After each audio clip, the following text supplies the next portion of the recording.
the runs were scored for Alabama. And in the circle, senior Grace Ballman for Kentucky.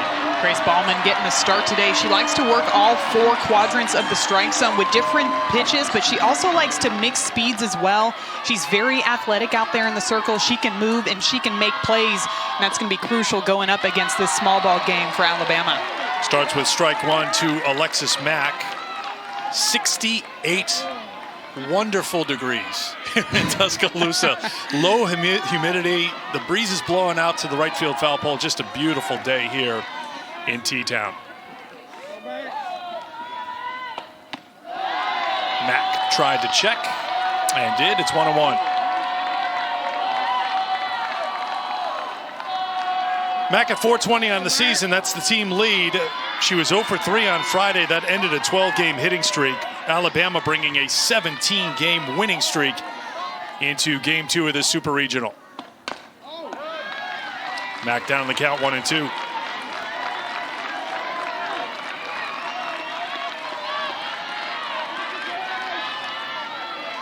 Ballman making her 29th appearance of the season and her 18th start, 11-3 with that 3.17 earned run average. Not known for her strikeouts, 50 strikeouts in her 93 innings of work. Chance for one here, the 1-2. I think for today, Ballman being able to move the ball through the zone and really needs to limit the free passes that she gives to Alabama. Alabama's a team that has a ton of speed. They like to put pressure on the defense. And when you look at Ballman's appearances against Alabama this season, she has 9 walks. So she is going to have to bring the ball in the strike zone and challenge these batters. Goes off speed and Mack fouls it off again.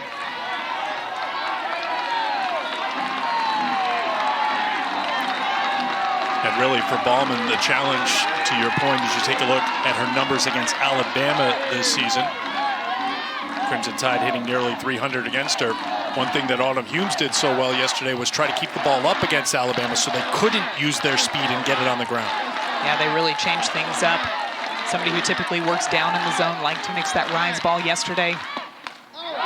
And I think we're already seeing a good dose of rise balls out of the hand of Grace Ballman already here today. And I think that's a good mix of catching Alabama by surprise a bit, but also it's really hard for these left-handed speedsters to get on top of that rise ball and pound it into the ground.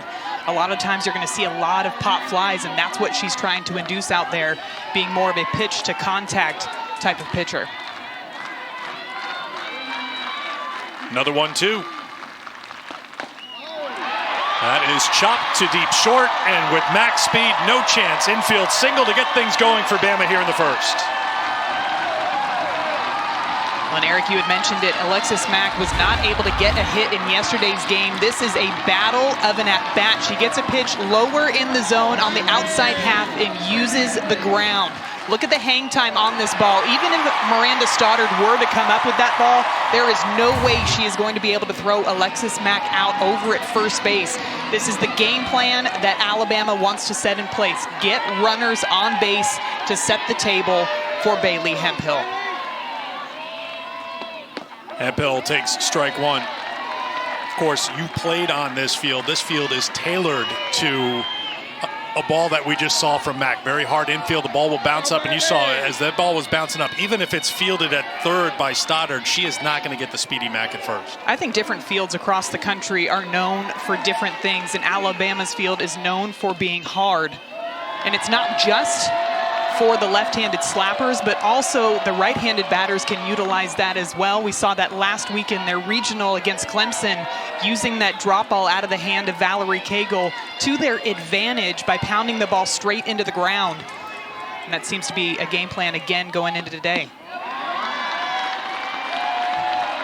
2-1 the count to Hemphill, who was 1 for 2 with a walk yesterday, but that was a key hit. And she's had plenty of them against Kentucky this season. You see the slugging percentage off the charts, hitting at .500, .816 with 3 home runs. And 3-1. You have to imagine Kentucky is going to be a little extra careful with Bailey Hemphill after the spark she provided yesterday. Absolutely. Alabama was hitless until Bailey Hemphill drove that ball out into left field, and she got all of that ball. Honestly, Kentucky is lucky she didn't get underneath it, because I think that thing would have been sent 300 feet over the left field fence. And Ballman will issue the walk. So another walk for Bailey Hemphill. That's her 51st this season. And during this 17-game winning streak, her on-base percentage is going to go up from the .646 that it currently is over the last 17 games. Well, and you want to limit the free passes, but you get put in a tough position when Alexis Mack gets on board, and then you face Bailey Hemphill, because you don't want to bring her anything close to hit. But now Grace Ballman is having to deal with Kaylee Tao with 2 runners on board and nobody out. Starts with strike one again. Tao, the senior at first base, 1 for 3 yesterday, 3 for 12 in the NCAA tournament. Hitting at .364 with 7 home runs.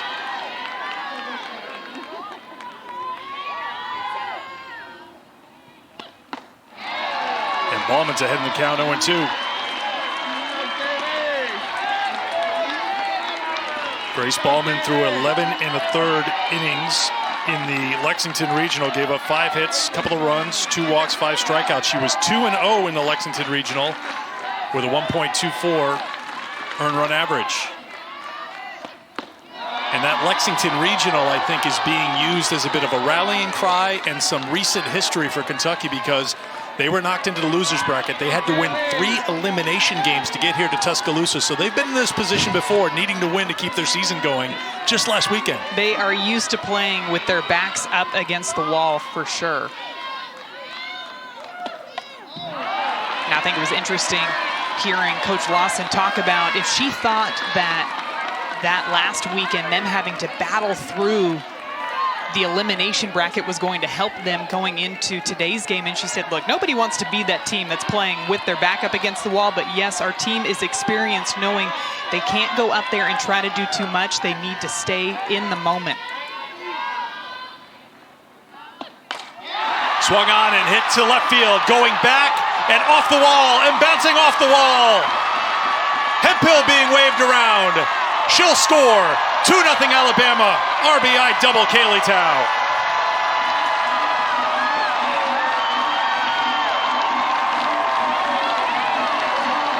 Kaylee Tao coming up with the big hit to put Alabama on the board early in this ball game. She falls behind in the count, 0-2, fouls off some pitches, and then gets one on the outside half of the plate and goes with it. Drives it over the head of Lauren Johnson in left field, and because she was late getting to that one, it bounces off the wall, comes all the way back in, and allows Bailey Hemphill to score all the way from first base. And Eric, that is the second time in 2 weekends that we have seen Bailey Hemphill score from first base. So not only does she have the power, not only does she have that presence back there sitting behind the plate, but she has got the wheels as well. And Alabama finds themselves up 2-0. Yeah, we joked with Bailey a little bit during practice the other day about, you see your head coach Patrick Murphy waving you around, and you were just on first, like, keep going. All right, here we go, it's on. So Hemphill scores, Max scores, Tao comes through. There's a visit in the circle with Rachel Lawson out there with the Kentucky team. So already Kentucky getting pushed further into a corner here, down 2-0. Nobody out here in the first.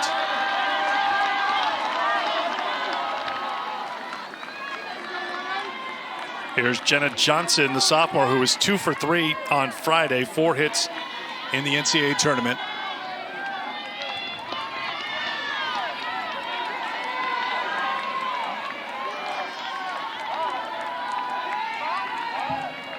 The 1-0 from Ballman. And that gets away from Kowalik, and moving on to third is Tao. So Kentucky rattled right now in front of this sellout crowd, more than 3,500 packed in here. And down 2-0. Well, coming into this weekend, we knew that Kentucky was not only going to have to limit the free passes that they gave up, but they were going to have to play clean defense as well. This one goes up, and Kayla Kowalik's not able to secure it, so that allows another runner to advance 60 feet. And now because there's nobody away, runner on third base, there's a lot of different options that Jenna Johnson can go to here to score in this run.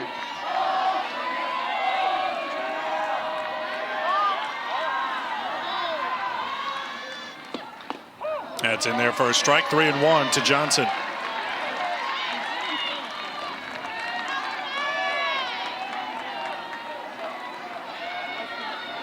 Ballman in 2 appearances against Alabama this season, giving up 6 runs, all earned, entering the start here today. Of the 8 hits she had given up, 5 were for extra bases. Oh, good pitch there. Johnson can't get it. It's 3-2. Alabama seems to be timing up those pitches, whether they're curveballs or rise balls, pretty good. So I like that idea of going to the off speed, getting Jenna Johnson out in front. Grace Ballman fighting her way back into a full count.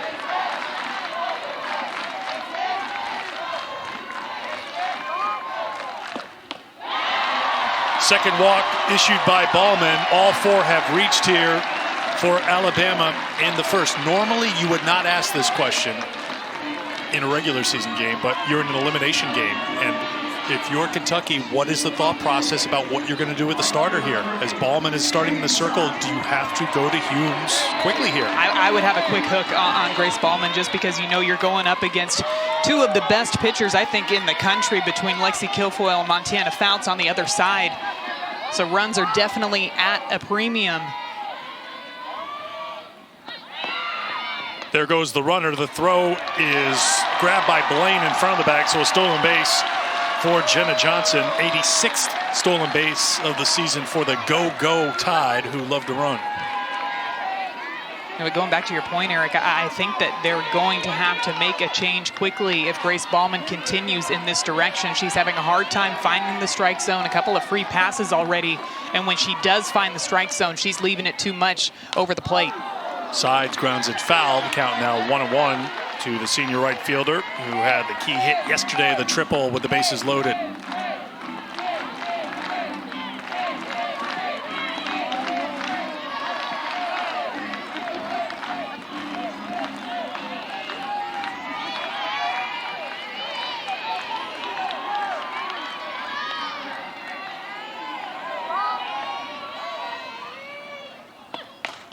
Abernathy, whoa, what a turn of events here in Tuscaloosa.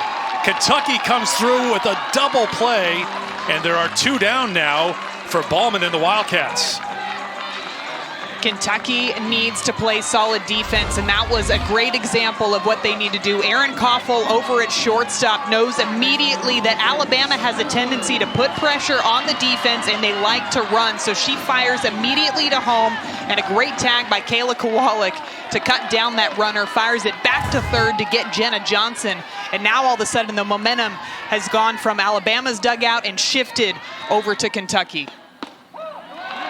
And strike 1 to Woodard.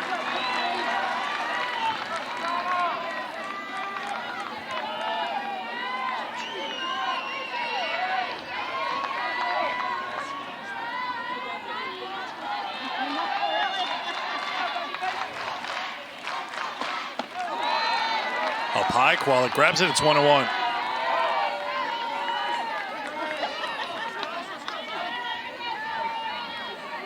Well, certainly there were some concerns and some questions about Kentucky defensively. 64 errors on the season, 961 fielding percentage, playing here in this very tough environment, but big play by the freshman to come home. To get the out there, Kowalik, after the hesitation by Johnson, running to third, gets a second out, and a good throw from Peyton on the second, and we would have had a triple play. 1-2 to Woodard. Well, could have been a lot more for Alabama, but it's a good start for the Crimson Tide. They scored 2 in the top half of the first inning, needing a win in this game here today to get to the Women's College World Series. Now that feels like a game changer right there, Madison Shipman, when we're talking about making a pitching change and instead you get a double play as Alabama runs into an out at the plate and at third base. Oh, that's huge. And that just tells you that Kentucky was ready to expect the unexpected from Alabama, knowing they like to put pressure on the D. They're going to be aggressive on the base paths because Erin Koffel did not hesitate when she fielded that ball. Immediately looked up and threw home. But I like the heads-up play by Kayla Kowalik as well, to not just be satisfied with cutting down the runner at home, but looking to get that very next out. And that's exactly what they did. And you're right, Eric. I thought for a second we were going to see a phenomenal triple play, the rare triple play, but I was it was ready close. for it. we were all over it. That was just great defense and a huge momentum shift as well, because you could feel this stadium already getting fired up with Alabama going up early 2-0 to start off this ball game. As you can see, packed house here. They were lined up early this morning to get their spot in the Brickyard. Well over 3,600 will be here today. Sellout crowd on a beautiful Saturday afternoon here in Tuscaloosa. Lawn filling up, the berm filling up. And this is a good start here for Alabama to give a 2-0 lead to Lexi Kilfoyle, who's starting in the circle here today. Well, that's got to give her a lot of confidence, knowing that yesterday they waited all the way until the 4th inning to put some runs on the board. So here she's got a good little cushion to start off this ball game, going up against a very tough Kentucky offense. They like to put the ball in play. They're another team that doesn't strike out a ton either, so they like to put the pressure on the defense as well. Kayla Kowalik waiting to step in to lead things off for Kentucky here in the home half of the first inning.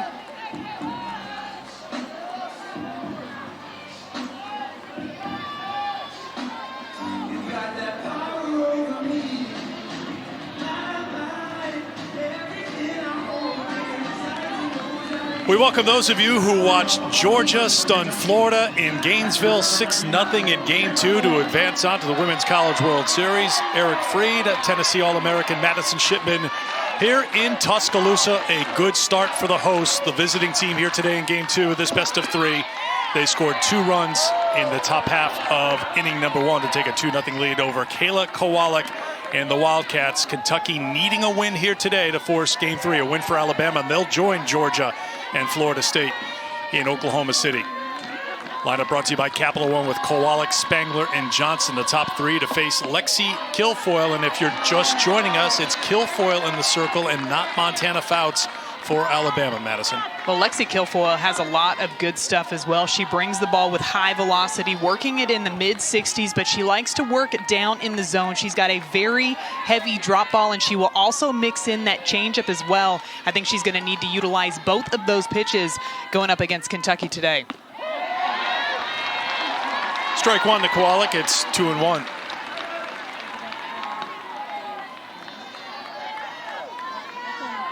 Top hitter in the country, 99 hits, hitting at .495 on the season, was 1 for 3 with a walk in Game 1 on Friday.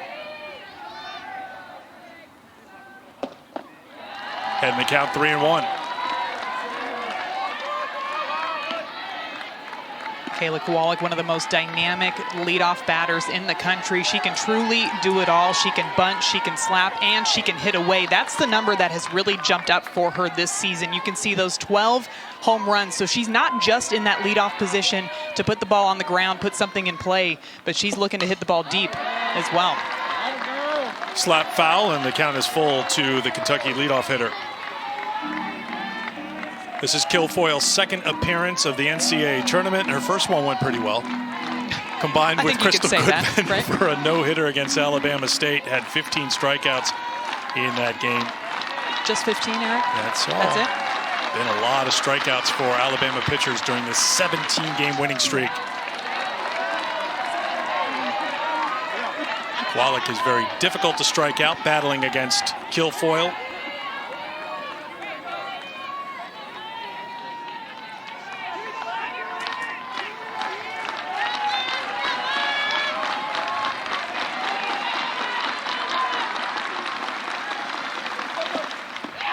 Comes inside and misses for ball 4, and Kowalik has a leadoff walk for Kentucky.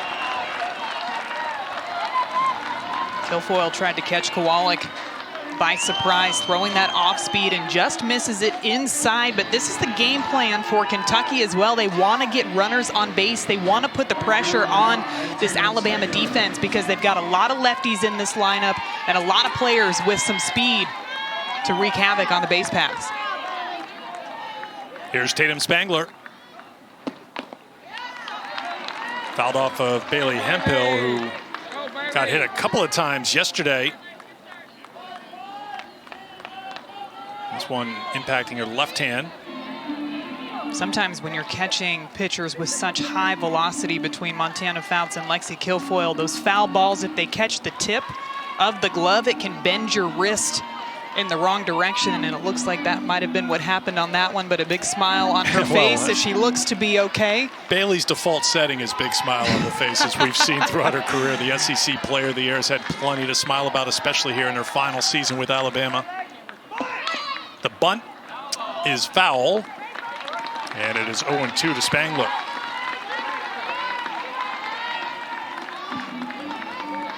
Spangler came through with that big hit yesterday to get the first run on the board for the Wildcats. Here finding herself in that 0-2 hole. You want to make sure you have a productive out here. Try to move Kayla Kowalik over into scoring position, especially after she wasn't able to successfully execute that sacrifice bunt. Down low 1-2 to Spangler. Kentucky, the top hitting team in the SEC at 326, 9th in Division I. Alabama, #1 in staff ERA at 1.7. Off speed, Kilfoyle gets the strikeout, 1 down. And that's the pitch that she is going to have to use today. She has great command of this one. She missed it to Kayla Kowalik. This one right on the money. Tatum Spangler's expecting something hard and down in the zone, and she fools her with this off speed. And Kilfoyle's got her first strikeout on the afternoon. That'll bring up Lauren Johnson.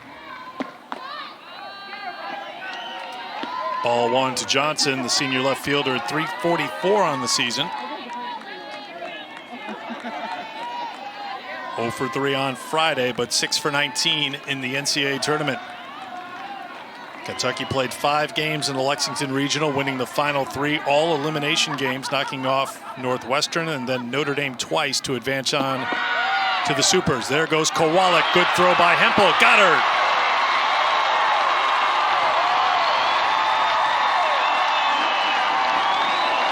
What can't Bailey Hemphill do? She can hit the ball out, she can score from first, and she can throw out these runners trying to steal. Kowalik getting a good jump over there, but Hemphill firing, and look at this tag by Taylor Clark. Coming across on the move and gets that tag in just before Kayla Kowalik can get her hand into the base. That's a big-time second out for Alabama. Johnson tries to bunt herself on the 2-0 pitch. It's 2-1.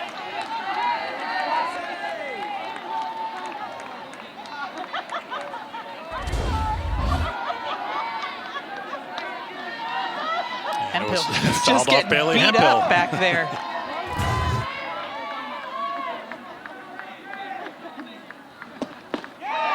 Works inside for the strike. It's 2-2. And now this crowd will start to make some noise. Close to 4,000 packed in here to the Rhodes House. Out on the Brickyard, out on the berm, looking over the fences, wherever they can find a spot to catch a glimpse of Game 2 of the Super Regional.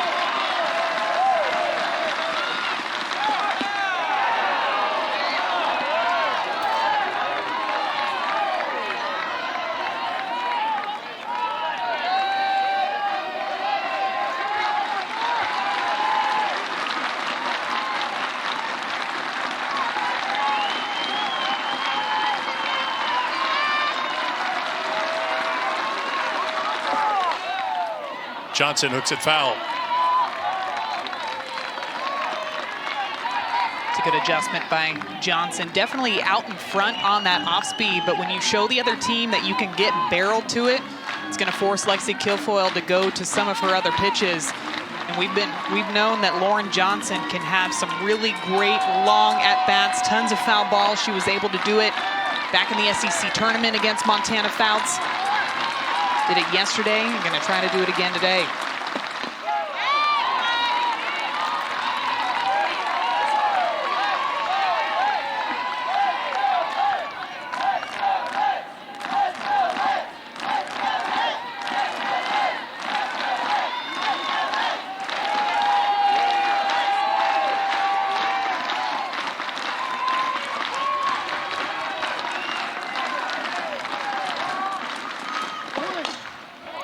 Chop to second, Woodard waits on it, throws to first to retire the side. Good start for Lexi Kilfoyle. Bama on top 2-0 after 1. The second. Let's take you through the Alabama lineup presented by Capital One. Very familiar look. Mack, Hemphill, Tao, and Johnson all reaching base. The first 4 batters before that play that Madison just walked you through. Tao with that 2-run double today, giving her 3 RBI in the NCAA tournament. And the starting pitcher for Kentucky, Grace Ballman, who is on the ropes a little bit there. We were talking about when do you go to Humes out of the bullpen, but the defense helped her out. Oh yeah, the defense had her back big time. And for Grace Ballman, the key is going to be to move the ball around the strike zone and limit the free passes. This Alabama team likes to get people on base. They like to string together base hits. And the way you combat that is you move the ball all through the strike zone and you mix speeds as well. She's a very good fielder out there in the circle, so she can help herself out, but she's got to force Alabama to put the ball in play. Maddie Morgan with the ground ball to Emmy Blaine at second for the first out of the second inning. Autumn Humes was outstanding on Friday, took the loss, went 6 innings, gave up 6 hits. 5 of those hits came in that key 4th inning.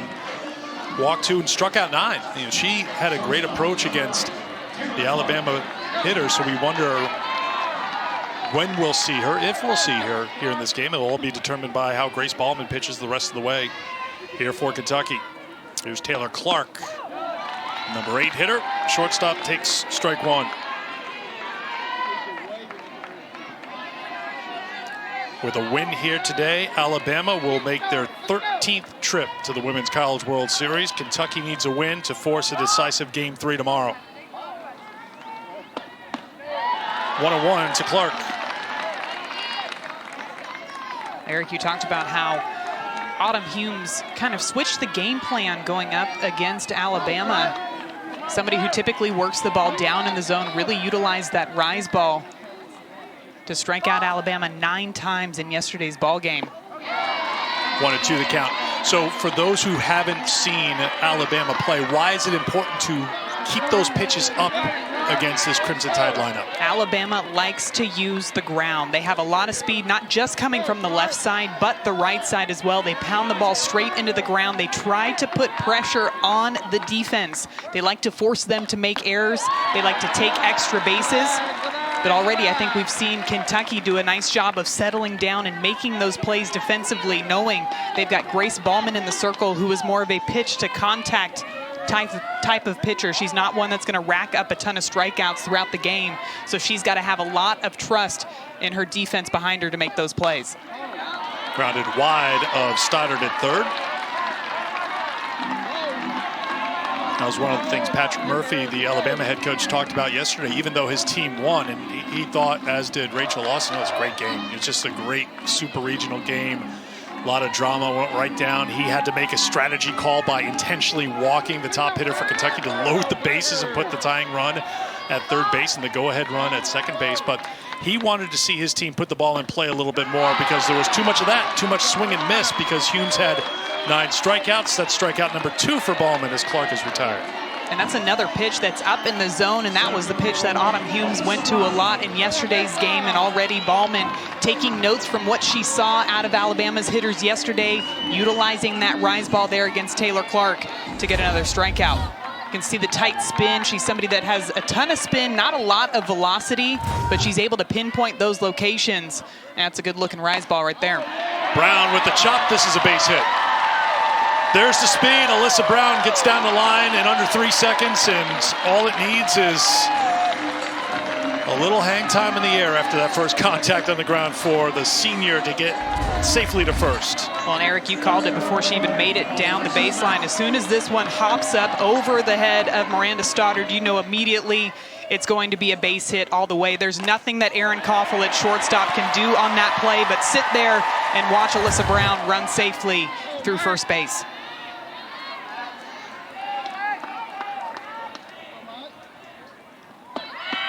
There goes Brown trying to get into scoring position, and obstruction called as Blaine, the second baseman, was trying to come over to cover, and we heard that obstruction word quite a bit last night watching the Baton Rouge game.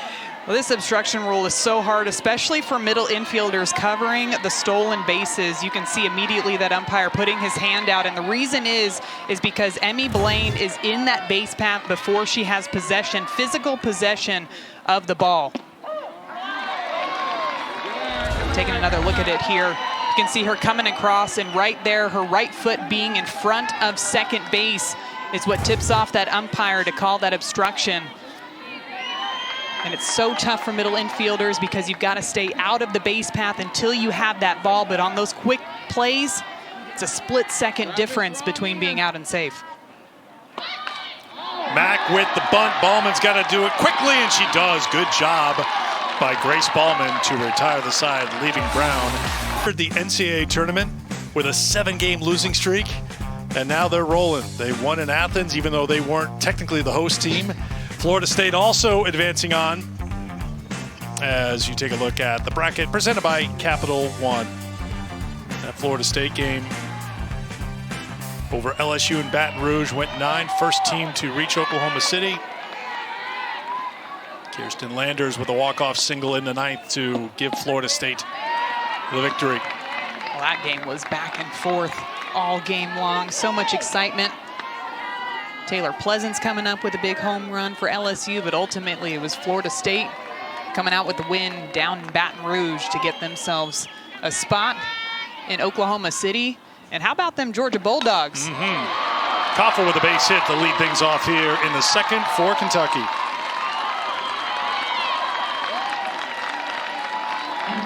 Nice job by the freshman, Erin Koffel, stepping up in a big moment here. She gets a drop ball on the outside half of the plate, and notice she doesn't try to do too much with this pitch. She gets her barrel to it, drives it right back up the middle to get a leadoff runner on board for the Wildcats. But Koffel, who is 0 for 3 Friday, has her 3rd hit of the NCAA tournament. And Vanessa Nesby will come on to run for Koffel.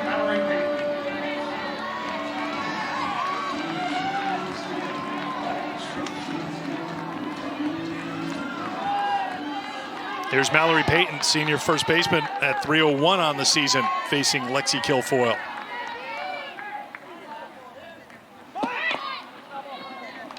Bunted foul. It's going to be big here for Mallory Payton to be able to execute that sacrifice bunt if she gets it again here. You notice when she grips the bat, she's got her index finger on her right hand is sticking up in the air. When they faced Alabama back in the regular SEC series a few months ago, she got hit by a pitch, was out for several weekends for Kentucky, but has come back, and she's still dealing with a little bit of an ailment with that hand. As Hemphill fires over to see if she can catch Nesby sleeping down there at first base. The quick snap throw, knowing that Kentucky likes to be aggressive on the base paths as well. Savannah Woodard coming in behind, but that throw just not there in time to get Nesby. That misses, it's 2-1. Well, Payton's been a power hitter for Kentucky. 12 homers, 50 RBI this season for the senior from Madisonville, Kentucky. 43 career home runs, and doing whatever it takes, including coming up with a new way to hold the bat to continue on her college career. This one will find the hole in left field. Aggressive running over to third, and it's 1st and 3rd for Kentucky. This is a great read off the bat by Vanessa Nesby. Mallory Payton again with the drop ball down in the zone, gets it off of the bat, but just pokes it right through that 5-6 hole. And I love how Vanessa Nesby is watching the ball the entire time. Because that ball is in front of her in left field, she does not need to look over at Coach Christine Himes over at third base. She knows when she can make it to third base, doesn't hesitate, keeps her stride going all the way around second, and dives safely into third base to get runners on the corners. So pitch runner now at first for Payton as JC Babbs will run.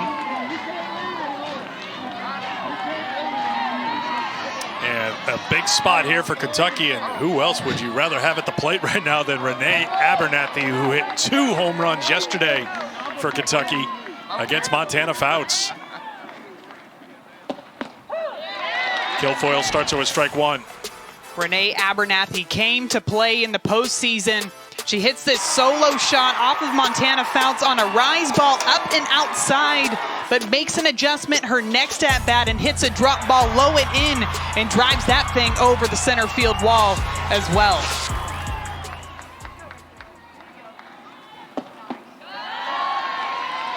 One and one. When you talked to Renee Abernathy about what her approach was going into her at-bat, she said, I was just looking to hit the ball hard. That's all I wanted to do. Wanted to stay in the moment, not try to do too much, and hit the ball hard. And I think we could say she accomplished that and then some in yesterday's game.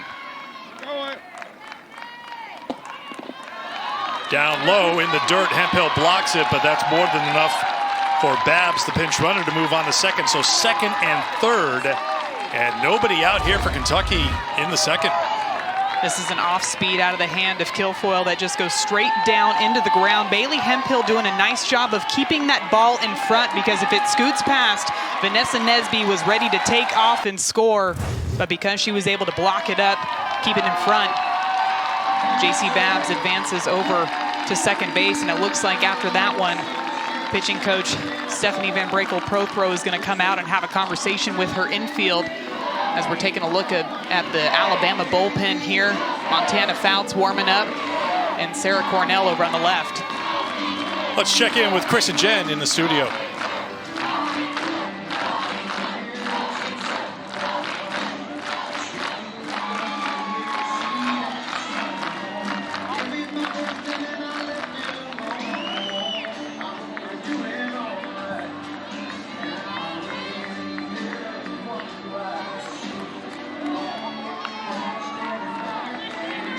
Just you saying over on ABC sounded pretty cool. That is just absolutely incredible for the entire sport of softball to have that game on ABC. Oklahoma, what a season they have been able to put together, just the amount of home runs. And it's not just coming from one person. It is Jocelyn Allo. Looking for the call from the umpire.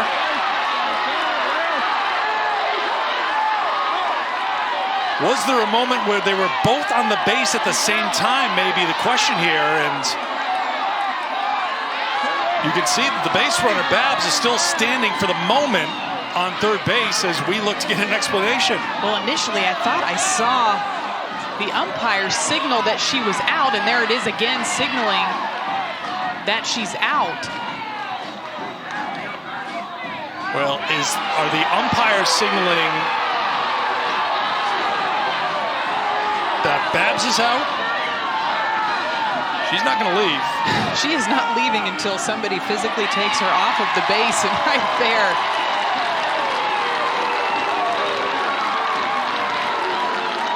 Taking another look at it here. Crazy couple of defensive plays that we've seen. Vanessa Nesby getting into the rundown. And then it's JC Babbs in the rundown. Yeah, there's the tag right there. Yeah, and then there's the point. And there was never a time where both runners Nobody were was occupying on the base third at the base same at the time. same time. And it was close. A run does score. It's 2-1 with a runner on second now for the Wildcats. Well, it wasn't quite as pretty as the solo home runs that we saw yesterday, but Renee Abernathy getting the job done yet again, putting the ball in play. And that cuts the lead in half. So fielder's choice for Abernathy. That scores Nesby.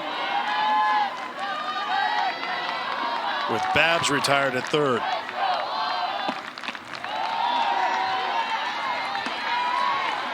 And I was trying to keep up with it. It was 1 to 2 to 5 to 2 to 6, I think, on the tag for the out.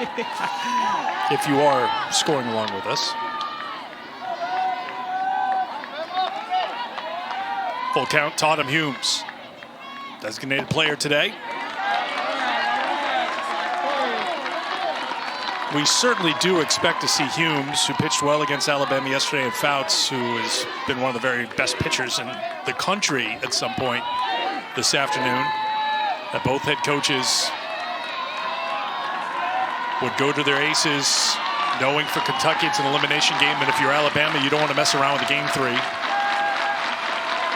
1-2 from Kilfoyle. Another one back to the pitcher. Moving on to third is Abernathy, now with 2 down. Nice job by Kilfoyle to regroup and get that very next out after Kentucky was able to get a run across. But again, working that drop ball down in the zone, that's what she wants to induce a lot of ground balls. That one going right back to her. Gets that out over at first. And now Bama's got 2 away. Here is the pitcher, Grace Ballman.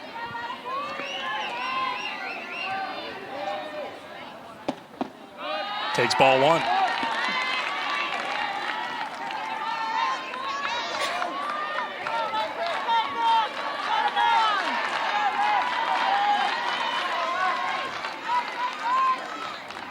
Ballman 0 for 5 in the NCAA tournament. Soft liner to second. Woodard has it to retire the side. Abernathy left stranded at third. Kentucky does score a run. 2-1 Bama after 2. Top-seeded Oklahoma hosting Washington, game 2 of their Super Regional Series. So that will be over on ABC in just a couple of minutes. 143 home runs for Oklahoma this season. You know, Washington has to feel good in some ways because they kept Oklahoma to their season low in runs scored yesterday, which is 4. Which is crazy, yes. Absolutely still lost insane. 4-2, though. Oklahoma, just the season that they've been able to put together, because typically when you're going up against an opponent like Oklahoma, you don't want to get beat by the other team's best hitter, but they have so many hitters that can hit the long ball in that lineup, whether it be Jocelyn Allo, Tiare Jennings, Jada Coleman, you name it, 1 through 9, that lineup is dangerous. But Washington, got to watch out because Sammy Reynolds had a nice game yesterday with the home run to center field. They've got Sis Bates, Bailey Klingler, a lot of bats in that offense as well. Yeah, with Gabby playing in the circle, you always have a chance. You know you'll be in the game. Speaking of best hitters on teams, leading off for Alabama is Bailey Hemphill in the top half of the 3rd inning. Go, Bailey. Hemphill walked and scored in the 1st.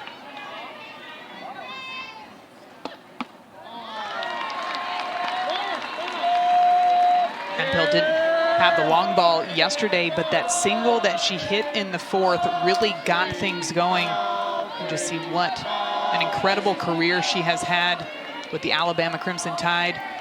62 home runs. And you got the feeling the only total she was going to have the opportunity to add to in that at-bat was the walk total. If I'm Kentucky, I'm not giving her anything close to hit. If she wants to swing well outside of the zone, that is up to her. But if not, I am putting her on base and not giving her an opportunity to leave the yard. Cat Grill will come on to run for Hemphill.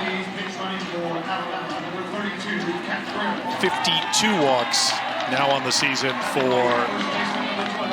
the senior from Louisiana. So with Grill running at first, here's Kaylee Tao, who had the big hit for Alabama in the 1st inning. Her 2-run double put Alabama on top.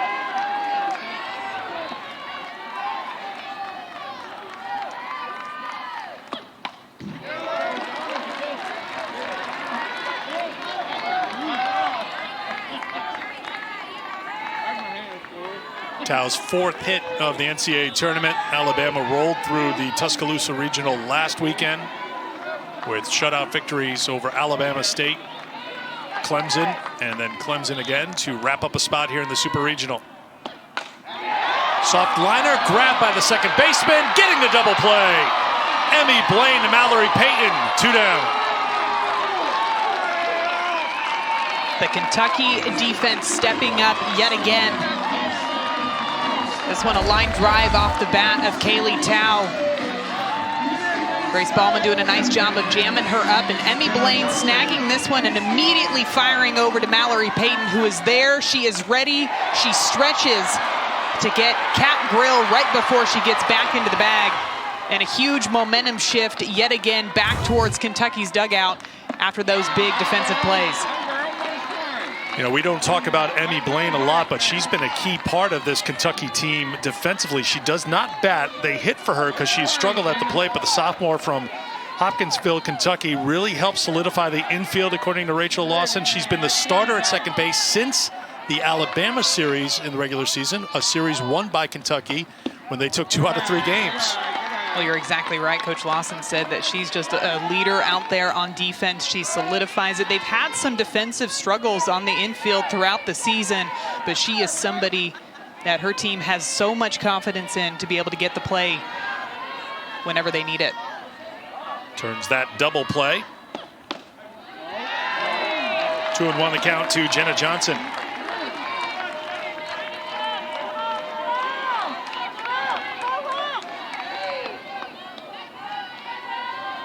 Johnson walked back in the first.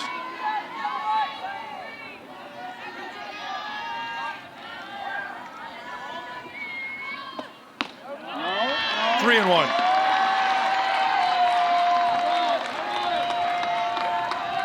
Talk about Blaine and her impact on the defense for Kentucky. Jenna Johnson has had a nice little impact for Alabama in the lineup. She hits cleanup, but when you look at her numbers, 1 home run, 15 runs batted in, and she hasn't played the whole season in that spot, but not really one of those prototypical cleanup hitters that you see, but Patrick Murphy really likes the fit there, that just what she brings at the plate, and you know how Alabama's working, you'll just try to hand the bat off to the next person in line, and Johnson's done pretty well at that. Well, and hey, she's right-handed, and Alabama has a ton of lefty batters, and Coach Patrick Murphy likes her up in that spot to break up those lefty batters.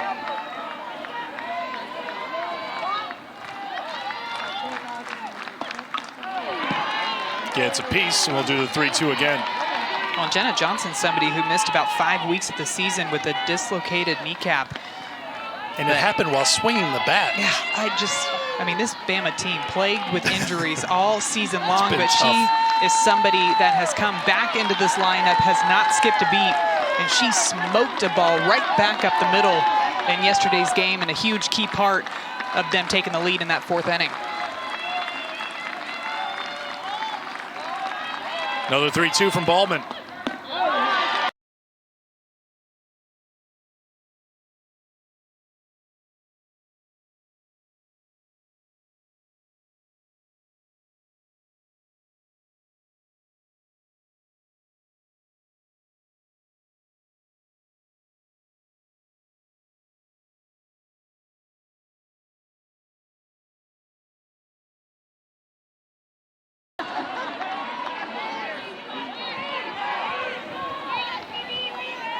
All right, Chris, Washington needing a win to force a Game 3 tomorrow. If not, Oklahoma's moving over to Oklahoma City.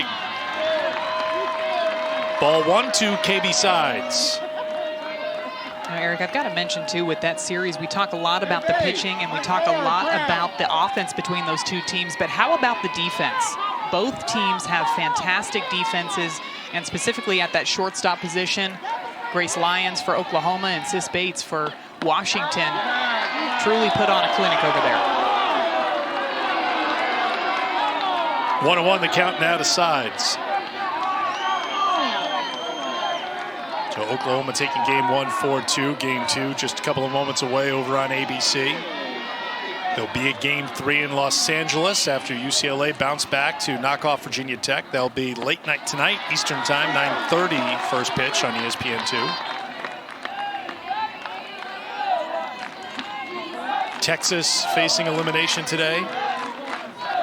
Arkansas facing elimination today at home after Arizona put 10 on the board in Fayetteville. And Missouri at home facing elimination after James Madison picked up a 2-1 win yesterday. There goes the runner, and Sides fouls it off.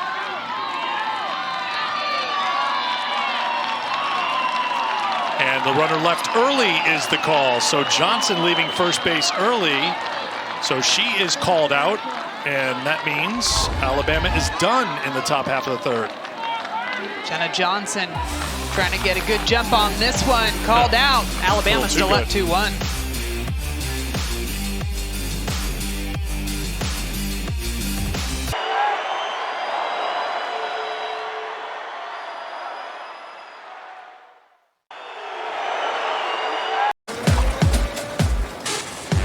We were playing softball in February here in Clearwater.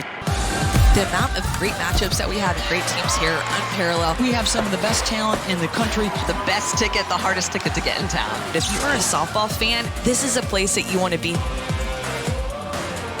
And you can be there in February. They're back at the beach better than ever. The St. Pete Clearwater Elite Invitational. Log on to the website for more information, and we'll see you at the beach in 2022. Great way to get next year's softball season going. Still got plenty to go through this year. And here in Tuscaloosa, Alabama with a win would move on to Oklahoma City in the Women's College World Series for a 13th time. Lexi Kilfoyle, the sophomore from Land O'Lakes, Florida, getting the start here today for Alabama, trying to eliminate Kentucky. And she starts with strike one here in the bottom half of the third inning to the number 9 hitter, Miranda Stoddard.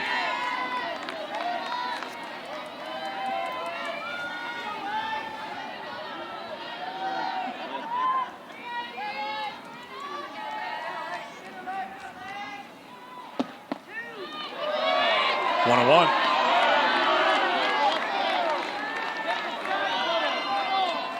I think the Alabama crowd wanted that one. Called for a strike. Saw a little nod from Bailey Hemphill behind the plate when she was looking to the dugout. Maybe she was just telling the dugout it was a ball.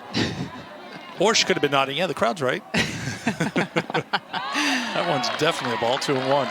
And you can see her right there communicating with Lexi Kilfoyle, trying to get her to calm down a little bit. Made a bit of an over-adjustment on that pitch. Hemphill definitely the veteran leader out there, trying to communicate with her sophomore pitcher consistently throughout this game. Off the end of the bat, Bloop behind short, and they'll drop in for a base hit, leading things off here in the third inning. Miranda Stoddard is aboard for Kentucky. We talk a lot for Alabama how they want to set the table for Bailey Hemphill, but for Kentucky, they want to get runners on board for Kayla Kowalik. And Miranda Stoddard does just that. Gets this pitch off the end of the bat a little bit, but bloops it over the head of Taylor Clark at shortstop and able to get a leadoff runner on board for number 99. Kowalik walked and was caught stealing in the first.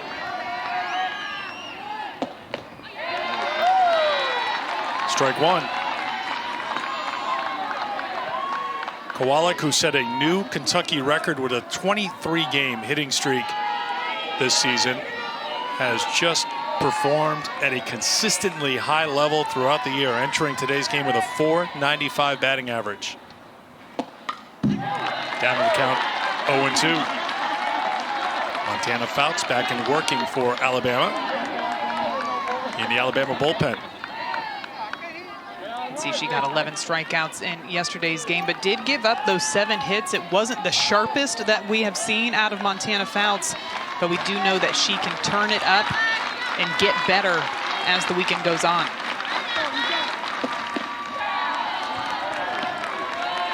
Kentucky out-hit Alabama yesterday 7-6. They had the 2 home runs from Abernathy, but they were solo shots.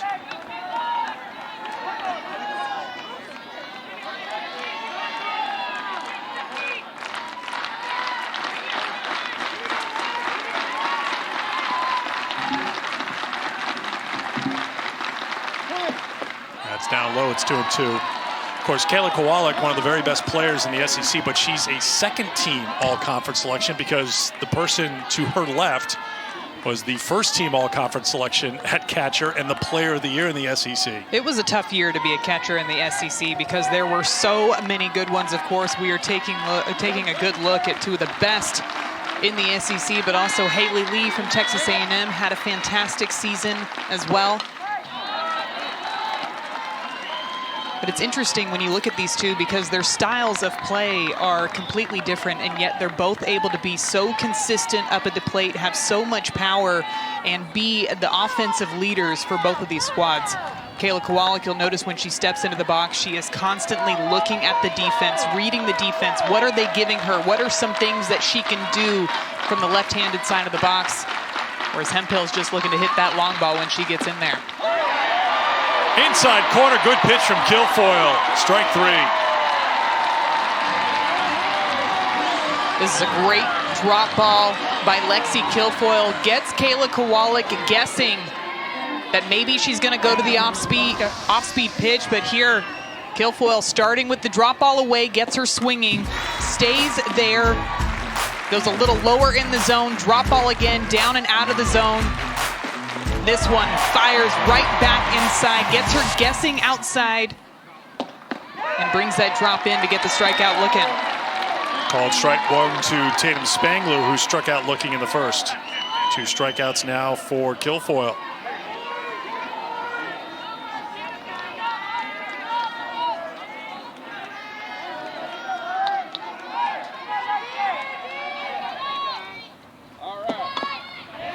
Bunted foul, and it's 0-2. And, you know, I'm just trying to prevent a little frostiness and icy situation at the Shipman family Thanksgiving Day table. But when you're talking about good catchers in the SEC, you really should mention Allie Shipman if you guys all want to get along at Thanksgiving. Yes, there is a very familiar name that catches for Tennessee. That could be a big sister thing, just keeping the little sister in mind. But the 0-2 is fouled off, giving chase but out of play was Mac. Well, thank you for saving our holiday dinners. I appreciate it, Eric. I just expect to get an invitation now. Well, Spangler taking a look at strike 3 to end the ball game. Alabama had intentionally walked Kayla Kowalik to get to her, to put the pressure on her shoulders. She had a great at-bat leading up to it, worked her way to a full count. Kilfoyle comes inside. Spangler retired, 2 down. Lexi Kilfoyle dealing with this drop ball. You notice how the lefties for Kentucky like to crowd the plate, and she is challenging them inside with this drop ball low in the zone, and they are not able to get their barrels underneath that pitch. That's a great looking location for Lexi Kilfoyle. So after the leadoff single by Stoddard, back-to-back strikeouts for Kilfoyle. Ball 1 to Lauren Johnson, who grounded to second in the first.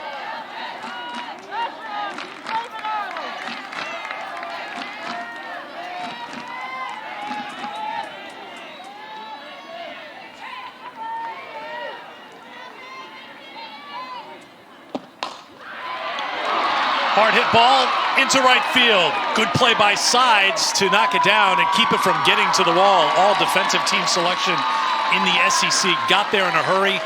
That keeps the runner at third, 1st and 3rd, with 2 down for Kentucky. This is a great adjustment by Lauren Johnson, noticing that Kilfoyle's going to that drop ball inside. She gets her hands inside of this ball and drives it out to right field, but you're exactly right, Eric. KB Sides sliding and preventing that ball from getting to the wall saved them a run.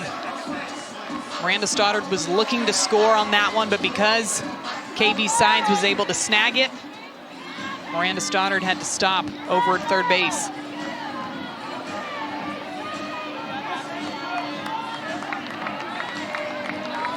Our plate umpire, Aaron Peterson, was checking with our second base umpire, Jim Cooper, at the request of the Alabama dugout, maybe to see if Stoddard had missed second base.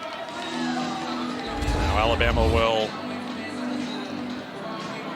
huddle up in the circle. Stoddard had to reach. Oh, yeah, maybe on the slide, just the outside of her right foot might have got the corner of second base. Certainly, yeah, from the point of view of the umpire, like She doesn't touch the top of the base, but he is looking right down. Just a few steps away, but there was a little bit of an extended stride by Stoddard to make sure there was at least moving some dirt around the base, that's for sure. Big spot here for Erin Koffel, the freshman. Takes strike one. Koffel, the team leader as a true freshman with 16 home runs, 56 runs batted in.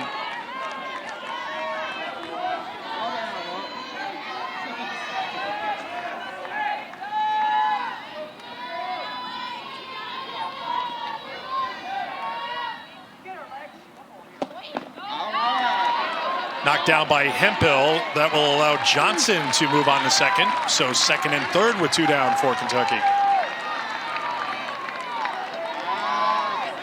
You can just feel that this is a big time at bat for Erin Koffel, knowing that there's 2 runners in scoring position. The true freshman playing here at the Rhodes House. Her team needing a run to tie up this ball game.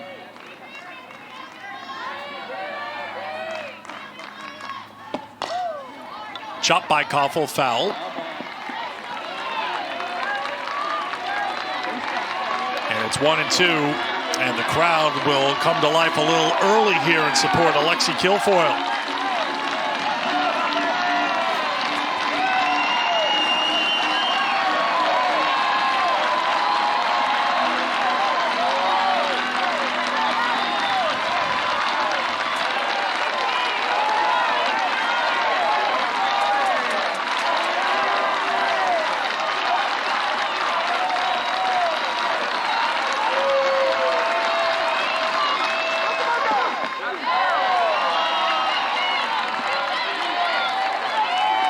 Koffel's second team all-conference for Rachel Lawson this season.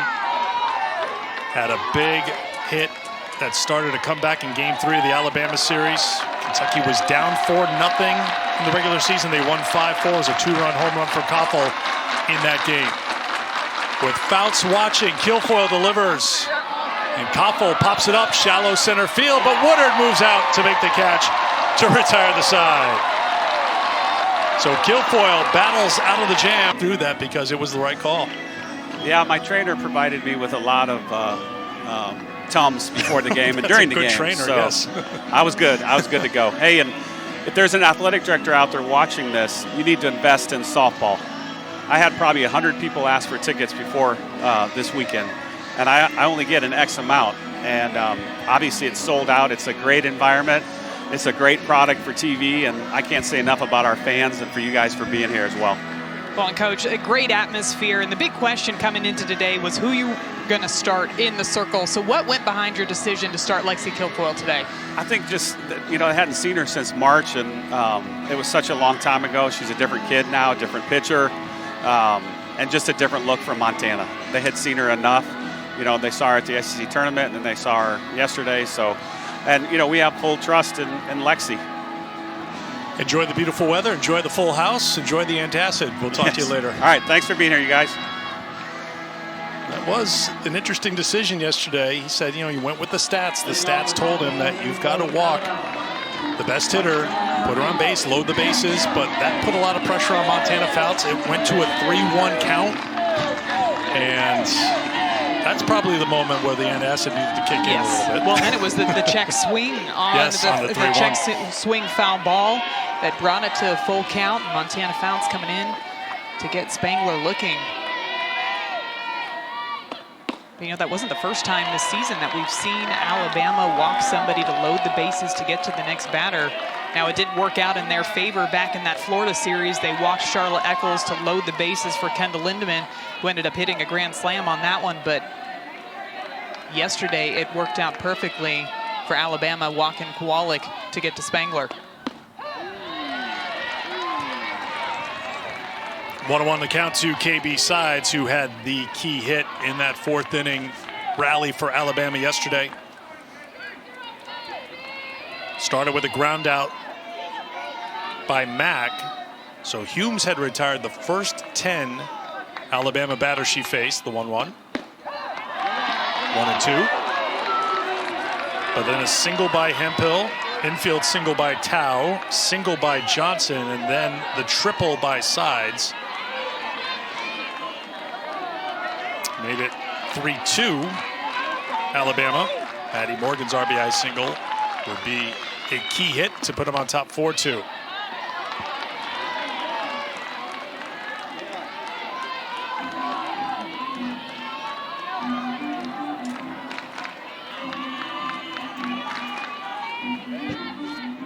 Something tells me I could have asked Patrick Murphy for his thoughts on global warming and a variety of things, and he would have been ready just to say, what a day and what a crowd we have here today. Another 1-2.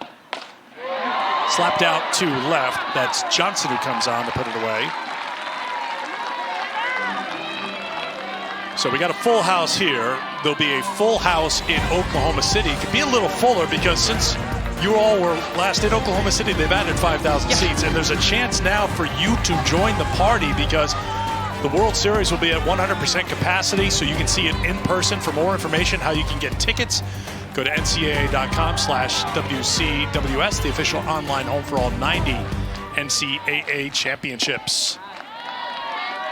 Well, Eric, regionals were intense last weekend. We've seen some great super regionals so far this weekend. I can't imagine what the World Series competition is going to be like.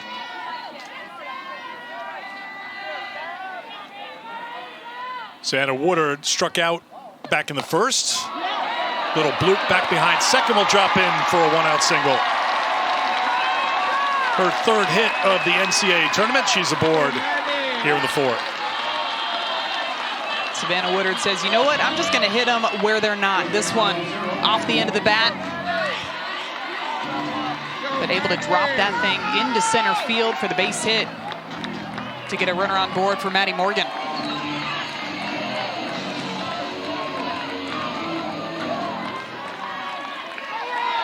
Morgan grounded to second in the second.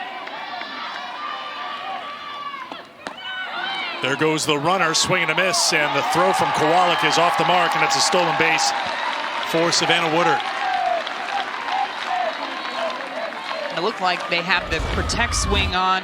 You see Maddie Morgan swinging, and what that's going to do is it's going to make the shortstop hesitate just a split second to make sure that you don't put the ball in play. This throw well offline on the second base side of second base.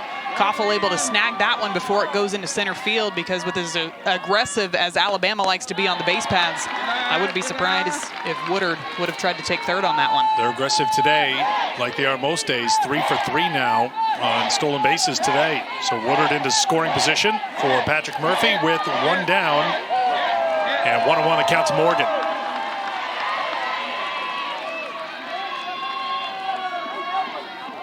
Go, Maddie. 2-1. I think that speed for Alabama is huge too, because not only does it put pressure on the defense, but being able to steal and move on over into scoring position, you don't have to give up an out at the plate. You don't automatically have to put down a sacrifice bunt every single time. And here again, utilizing that steal, that speed. If Alabama wins here today, this will be the final game at Rhodes Stadium for a handful of seniors, including Maddie Morgan, who has a moment.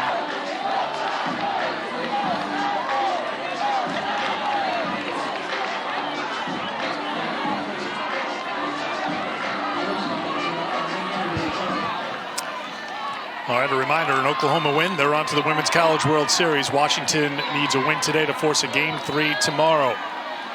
Fourth inning has been key for Alabama. They were 5 for 8 in the fourth inning yesterday, scored their 4 runs. They've got a couple of runs here to go on top 4-1. The big shot, a 2-run home run from Maddie Morgan, and that home run chases Grace Ballman. And here is Autumn Humes on to pitch for Kentucky. Of course, she was the Game 1 starter who went the distance for the Wildcats. Autumn Humes really threw great yesterday. She's got that drop ball, curve ball combination that she's normally known for. She also has an off speed as well, but yesterday she was using that rise ball up in the zone, really catching these Bama hitters by surprise. They let a lot of pitches early in the count go by and then chased after the pitch up in the zone, just like that. And we saw by that swing of Taylor Clark, getting a lot of swings and misses out of the zone. Humes gave up 6 hits yesterday. 5 came in that decisive 4th inning against Alabama. Ballman gives up 5 hits today, 2 in the 4th inning to the Crimson Tide. Humes gets the strikeout. Clark caught looking, 2 down. What a way to come in and get that momentum back on your team's side. 3 straight pitches. This one, she goes to the drop ball again. You got to imagine that maybe these Bama hitters are expecting that ball up in the zone. Taylor Clark watching that drop ball go by on the outside half of the plate. And Humes comes in and makes a big statement there with that strikeout. Alyssa Brown getting some final instructions before stepping into the box. Reached on an infield single in the 2nd. Mentioned a moment ago, so many seniors. Brown is a senior, Clark's a senior. Sides and Tao and Hemphill and Mack. And you're a player like Maddie Morgan, who hits a 2-run shot to try to help your team get to the Women's College World Series in front of an overflow crowd. That's going to be a moment you'll remember for a long time.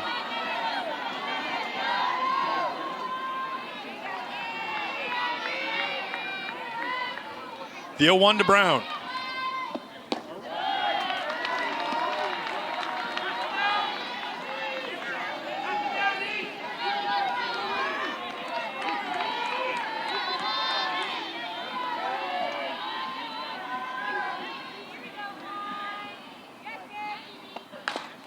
Back to Humes, and Brown is retired, and that does it for Bama in the 4th, but Maddie Morgan goes deep with a 2-run shot.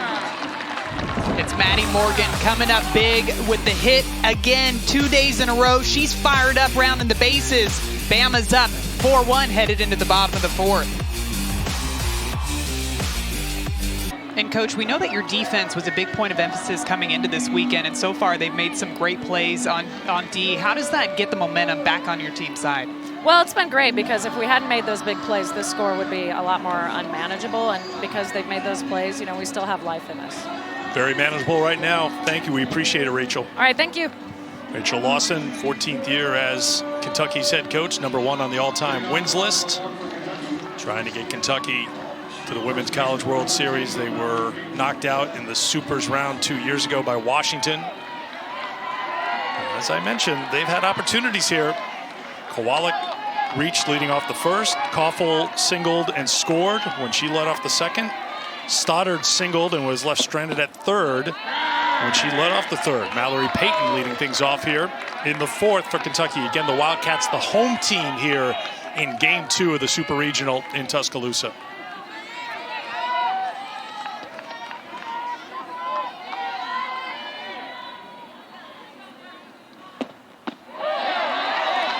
What that 2-run home run does for Alabama, it feels like, is buy Alabama more time to have Lexi Kilfoyle out there, as Patrick Murphy told you. You know, he thinks she's a different pitcher than she was in March, that Kentucky hasn't seen this Lexi Kilfoyle. What have you seen with this Lexi Kilfoyle here today? I think she's had really good command of the drop ball and with that off speed as well. Another example of the drop ball down in the zone, and it's just low enough to where Kentucky's having a hard time getting their barrel underneath that pitch.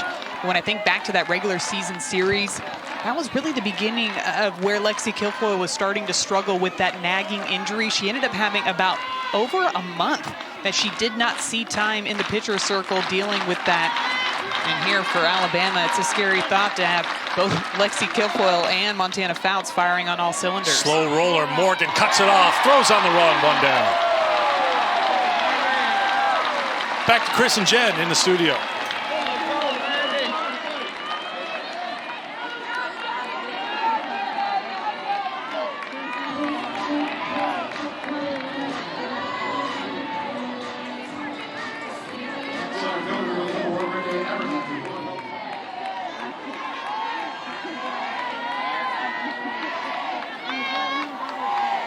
Oklahoma State's been a very good team all season long. 24 of their wins have come against teams that are in the NCAA tournament this year. So we'll see what happens with Cowgirls and Texas coming up after we're done here in Tuscaloosa. Already today, Georgia with a 6-0 win over Florida to knock the Gators out of the tournament. Not a lot of teams like heading down to Gainesville to play Florida. Georgia may be the I was exception. going to say, I think they might be the only team in the country that thrives playing down in Gainesville.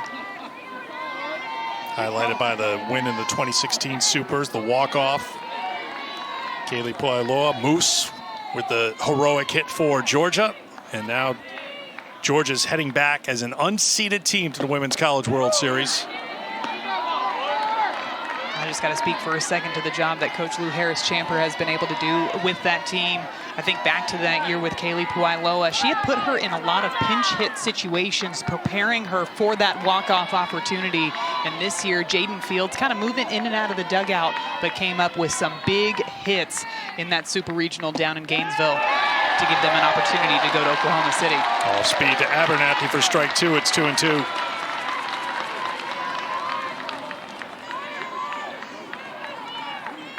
Well, I think just looking at what Georgia did, as we mentioned before, they entered the NCAA tournament with a 7-game losing streak. They lost 10 of 11 after that memorable upset win over previously undefeated Oklahoma. As Abernathy sends one to the right side, that's Tao who will do it herself, 2 down. But to come into the NCAA tournament on a 7-game losing streak, which included a shutout loss to Kentucky in the SEC tournament, so they were 1 and done here in Alabama. Now look what Georgia's done. They have knocked off Florida. They've earned a spot in the Women's College World Series as you take a look at the bracket presented by Capital One. Washington and Oklahoma on ABC right now. Arizona and Arkansas certainly of interest to the two teams in this region. And that final result really was an eye-opener with Arizona putting 10 on the board against the Razorbacks to win 10-4. Humes grounds out 1-2-3 inning for the first time today for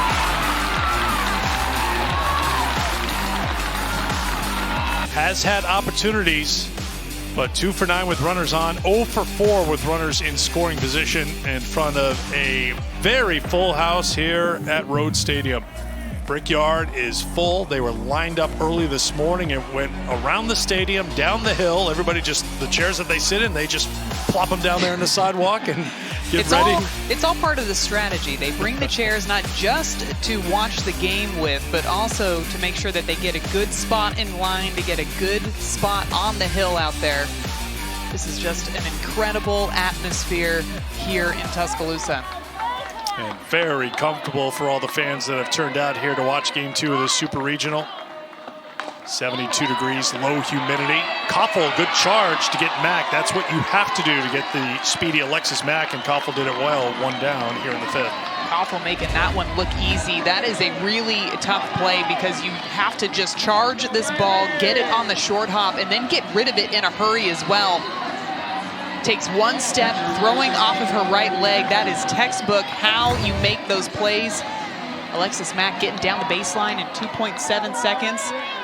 But Koffel making that one look easy for the first out of this inning. Here's Bailey Hemphill, who hasn't had anything to hit so far. Walked and scored in the first, walked again in the third.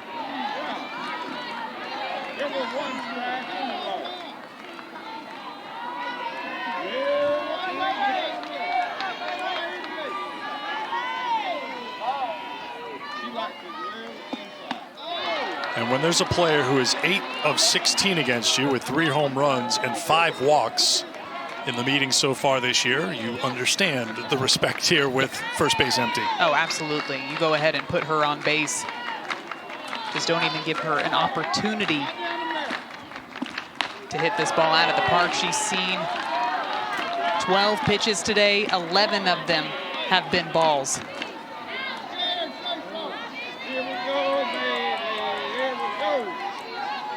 Alabama, as they bat here in the top of the 5th, hoping to hold on and advance the Women's College World Series for a 13th time. As Hemphill walks on 4 pitches, she's aboard here in the 5th.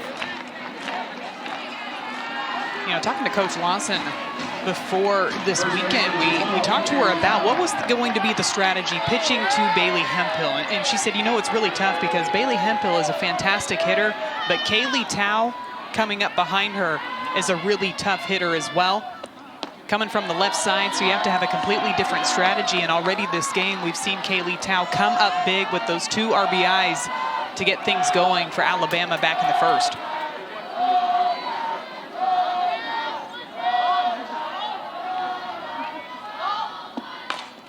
Ground ball back up the middle, a base hit for Tao. That's her second hit of the game. First and second with 1 down for Alabama. And right as we were just talking about it, Kaylee Tao coming up big yet again. This pitch outside, up in the zone, and she just hits it right back up the middle, right past the feet of Autumn Humes in the circle. But the Crimson Tide rolling yet again here in the top of the 5th inning with 2 runners on board and just 1 away. I'll bring up Jenna Johnson. Jenna Johnson sends one out to right field, reaching up and making the catch is Spangler. And they have a chance here for a triple play because Hemphill, no, they only needed 2. Hang on, we only had the triple play in the earlier innings. Slow down, Eric, slow down. I wanted 1 earlier, Madison, but good play by Spangler to get it done. Eric wants the triple play, but hey, it's a double play. It's a double play to get the momentum back on Kentucky's side. Kentucky picking up the bats. The Wizards, Sixers up 2-0 in that series. And then it's the Jazz and the Grizz at 9:30. That series even in a game apiece. Both games also available on the ESPN app. Riley Smith, the pinch hit for Grace Ballman, the lead off here in the 5th for Kentucky, and she takes strike 1. I like this idea of putting Riley Smith in the lineup.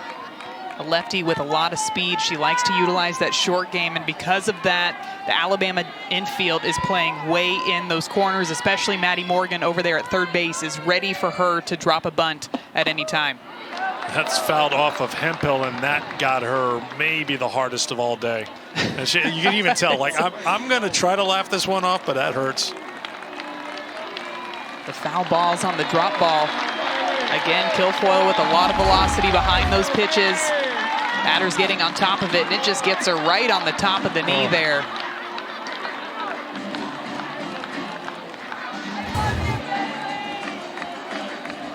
Still a smile on her face. Looks like she's good back there. 0-2 the count to Riley Smith, who was 2 for 3 yesterday, had a bunt single and an infield single in that 7th inning rally for Kentucky. And he came up 1 run short. 1-2.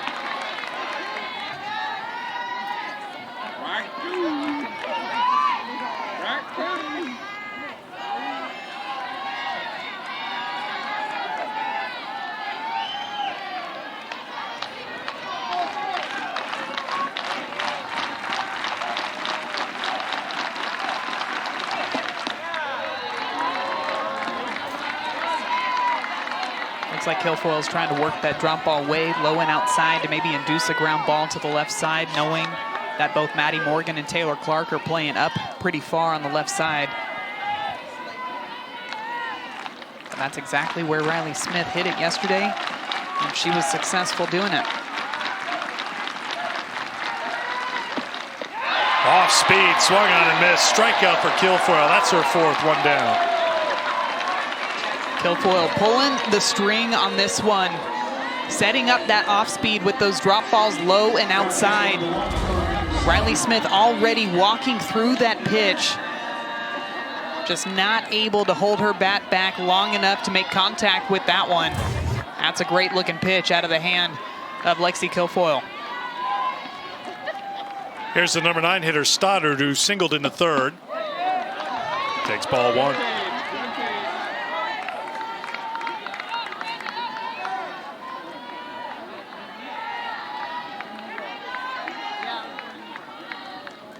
Stoddard now with 3 hits in the NCAA tournament. That's in there for a strike. It's 1-1. Since that Kentucky series in March, Lexi Kilfoyle entered today having thrown just 18 1/3 innings, including the 5 1/3 she threw against Alabama State. in the opening game of the Tuscaloosa Regional last weekend. I think we talked a lot before this game just about the decision to start Lexi Kilfoyle out there in the circle today, knowing it's Super Regional season on the line. And Kentucky has handed Lexi Kilfoyle 2 of her 3 losses on the season so far. But in today's game, really doing a nice job of mixing speeds, working that drop ball down in the zone. And Kentucky just having a hard time being able to barrel up those pitches because of that late movement that she's got. Taking a look at the check swing of Miranda Stoddard. And I think the sign that a ball is truly moving on its way to you is how many check swings that you get right there. A very hesitant swing by Miranda Stoddard. Not sure if she wants to go for it. Back-to-back strikeouts in the 5th, 2 down. Stoddard decides to fully swing at this one, but again, the late break, it's dropping off of the table right at the last minute. So as a batter, you think it's gonna be in one spot, and by the time you swing, it's in a completely different location. Montana Fouts loving it out there in the bullpen.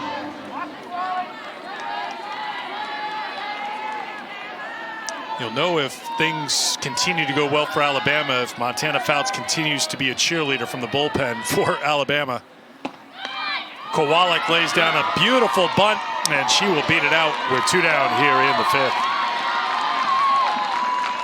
Kowalik, just that true triple threat from the left side, notices that Kilfoyle is throwing that off speed more and more often, decides to go to the bunt on this one.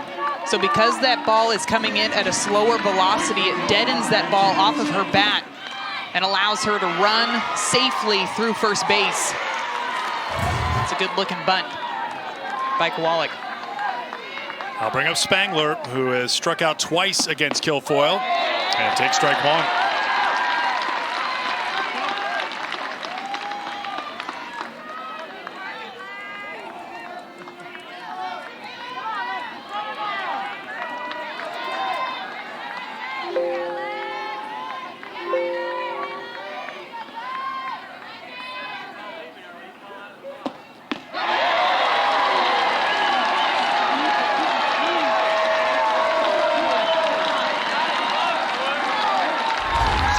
Way out in front of this off speed. She's anticipating something hard, and she's not recognizing that one as it's coming into her, and she falls behind 0-2 and gets this Alabama crowd on their feet.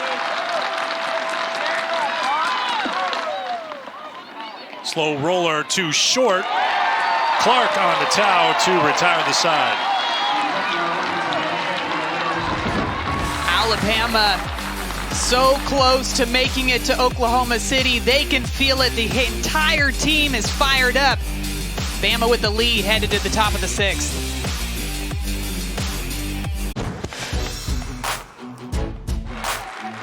In my head, I'm like, okay, this is the moment right here. This is the icing on the cake. And it just felt amazing to come through right there. And before I even got in there, all my teammates that were on base were like, we want you here. And, you know, I know they never lost faith in me. That was just huge. Like, oh my gosh, that was the most amazing thing I've experienced, and I'll remember that forever.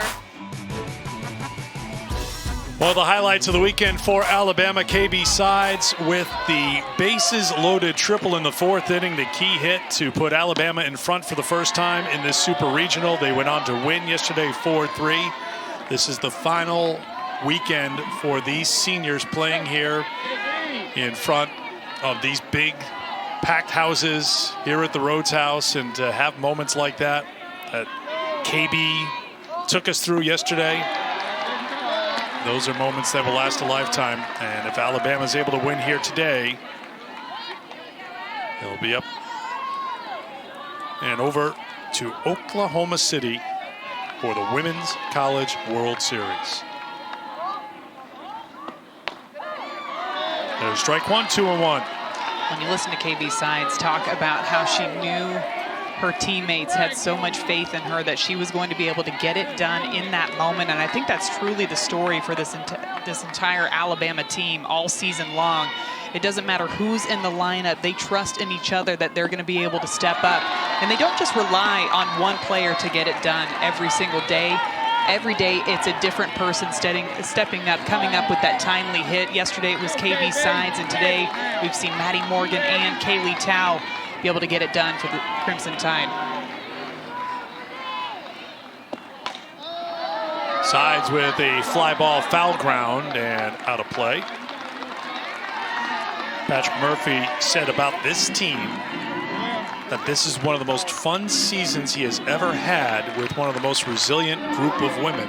You've heard something familiar with a lot of coaches for what the student athletes have had to do to keep things moving and keep healthy during the COVID era. But there's been so many other things for Alabama that we've talked about over the last couple of weeks, with players being lost to the season for injury and those stepping up into new roles.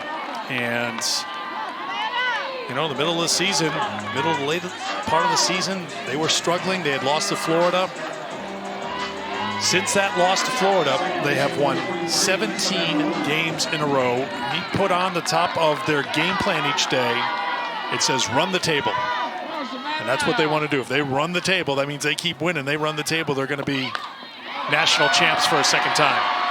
The bunt attempt by Woodard, fielded cleanly by Kentucky, 2 down. I think just embracing that next man up mentality, one of those people that's embraced that is Savannah Woodard up at the plate, trying to catch Kentucky's defense sleeping. A nice play by Autumn Humes and Emmy Blaine to make sure that she gets over there in time, because Savannah Woodard has a ton of speed, but she's a player who stepped up in that second base position after Bailey Dowling went down with an injury early on. And then Taylor Clark stepping up in that shortstop position after Claire Jenkins had that injury. And it just seems like this Alabama team has not skipped a beat all season long. They adjust to who they have. Who they have is who they need, and they're right there getting a good look at Claire Jenkins doing whatever she can to continue to help out her teammates, even though she knows she can't physically be out there on the field. She is talking to them about their at-bats, what they're learning, what information they can pass along to their teammates. And really, this entire Alabama team has embraced that mentality. 2-1 to count to Morgan, who had a 2-run home run her last time up. She's 1 for 2 today.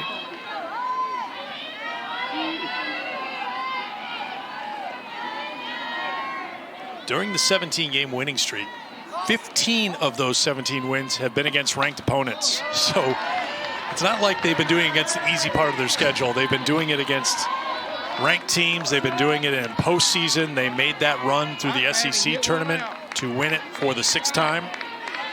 They did that here at home. They won the regional round here at home. They've got 43 consecutive wins in the regional round of the NCAA tournament.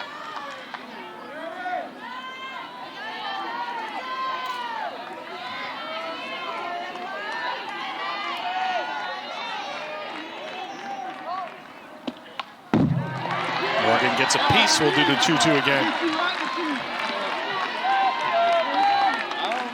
And really, through these first 2 games so far, Madison, it's gone a little bit away from the Alabama script when it comes to their run production. The big hits have been a double, a triple, and a home run. They've done it with the extra base hit. That's fouled off by Morgan.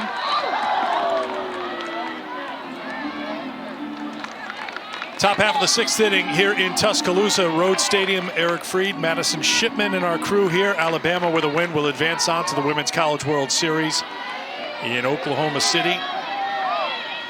For those of you tuning in to see Texas and Oklahoma State, we'll start that over on ESPN News, and then everyone will join us once Alabama and Kentucky are done here with Game 2. 2 runs in the first, 2 in the 4th for Alabama against Kentucky. The Wildcats facing elimination. Morgan, soft liner to third, and that will do it for Alabama. Let's check back into the studio with Chris and Jen. The right field wall just out of the reach of Tatum Spangler in right field to tack on some more runs for the Alabama Crimson Tide. They find themselves up 4-1 headed into the bottom of the 6th.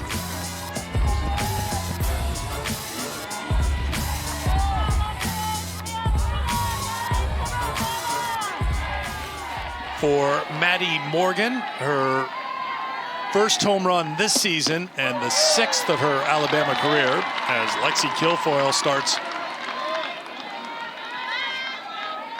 with strike one to Lauren Johnson. Johnson 1 for 2, singled in the third.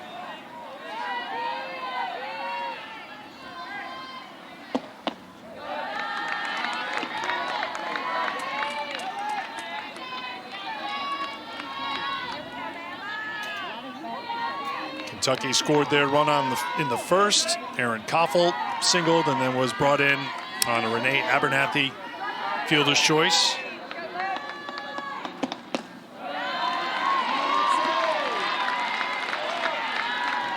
Kentucky would love to get a couple of base runners on here against Kilfoyle, put a little pressure on the sophomore. Abernathy due up 4th this inning. She hit a couple home runs yesterday. Go, Mama!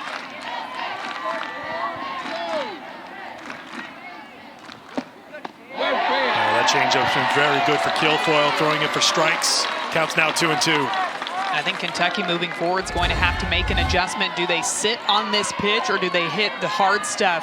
She has been able to command that changeup, throwing it for strikes consistently.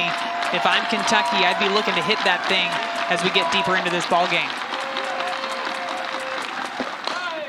Johnson with a ground ball to Clark. 1 down.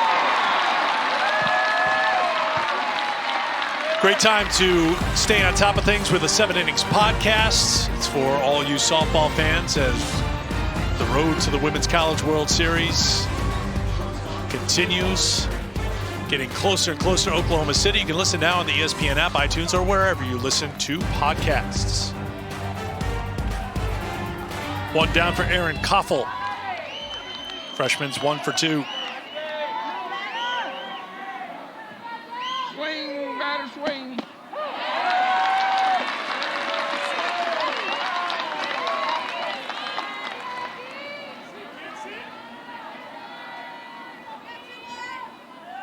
Montana Fouts went the distance yesterday for Alabama, gave up 7 hits, 3 runs, 1 walk. It was intentional, 134 pitches for Fouts, who has continued with their spot down in the bullpen. Fouled off by Koffel, down in the count 0-2. I think so far this appearance that we've seen out of Lexi Kilfoyle has got to give Alabama a ton of confidence. Weren't sure after she was dealing with that injury what she was going to be like in the postseason. She had that fantastic outing against Alabama State where she got 15 strikeouts. And again today against this really strong Kentucky offense. Really doing a nice job of commanding her pitches, not letting the moment get too big. And I think a lot of the confidence that we're seeing out of her too has a lot to do with her offense being able to put up that 2 spot right at the beginning of this game and the top of the first inning, giving her that 2-run cushion. Gives you so much more confidence as a pitcher just to throw your pitches and not tighten up and do too much with them. Another 0-2 to Koffel. It's inside, it's 1-2. Well, that's one thing for Fouts and Kilfoyle and this Alabama staff. They are so used to working with a lead or in a tie game. In fact, yesterday in the 3rd inning ended a streak of 109 innings when Alabama did not trail after a complete inning. So they had not been behind. They were just being able to go out there with a lead or an even game and throw strikes and attack hitters, and that's really worked well during this 17-game winning streak. Yeah, absolutely, and it's a lot different when you're going out there and there's pressure. You've got the crowd, your season's on the line coming into the Super Regional. So I think for them just to be able to fight back from that 2-run deficit, get solid pitching in the circle, not just yesterday, but again today against a tough Kentucky team. Koffel can't get it. Strikeout number 6. And one thing we see with these Alabama pitchers is they seem to get better as the game goes on, and Lexi Kilfoyle's doing the exact same thing, noticing trends with these swings from Kentucky. You can see the smile on Erin Koffel's face, knowing she just swung at one out of the zone. But that late break, when you start your swing, it looks like it's in that great spot. A good hitter's pitch. but then right at the end, tailing out of the zone.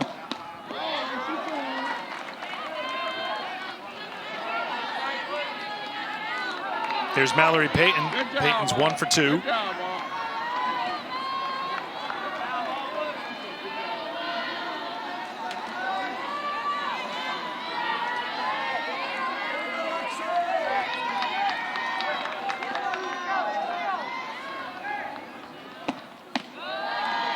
Two and 0.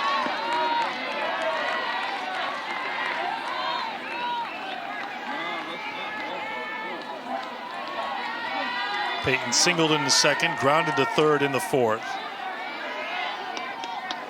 1 for 5 over the 2 days, 6 hits. King, hit it. Entering play in the NCAA, 7 hits now after the hit today. A little bloop right side, and Woodard is out there easily to retire the side. Alabama now 3 outs away from a trip to Oklahoma City. Quite the celebration back in 2012 for the Crimson Tide as they took it all. Jackie Traina in the circle was lights out for Alabama. Had some great speed on that team as well with Caleb Rowe. But the one stat that sticks out to me is back in 2012 when Alabama won at that national championship. They also won the SEC tournament, which was here at the Rhodes House. We know that just 2 weeks ago, Alabama won the SEC tournament yet again in Tuscaloosa. So I wonder if that national championship is on their minds as they head into the Super Regional.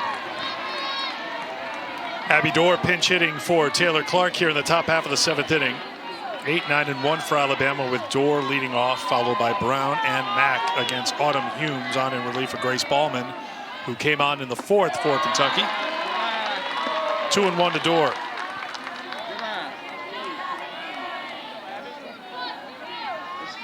Humes came on after the Morgan 2-run home run, put Alabama on top 4-1.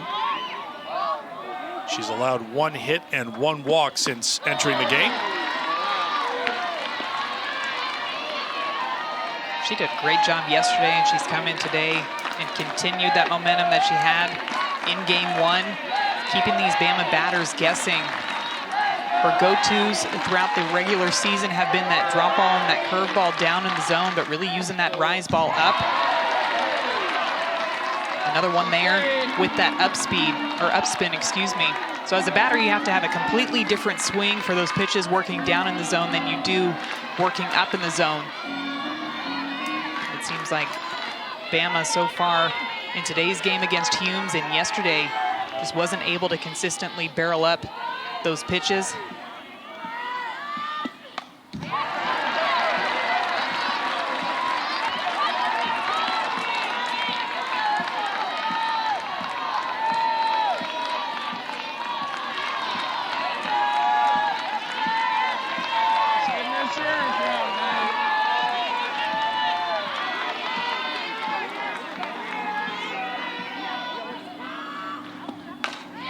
Dorr lifts one deep to left field, but there's room there for Johnson for the first out. One was not kept in the yard. Surprise, surprise, and Norman back to the studio.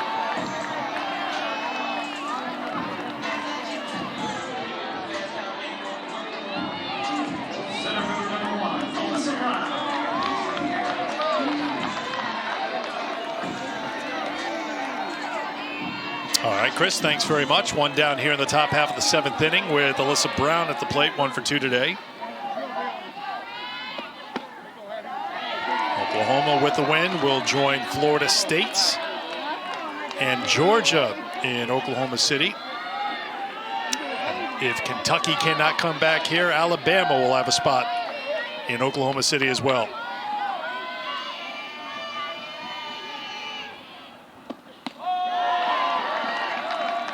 Two and 0 to Brown.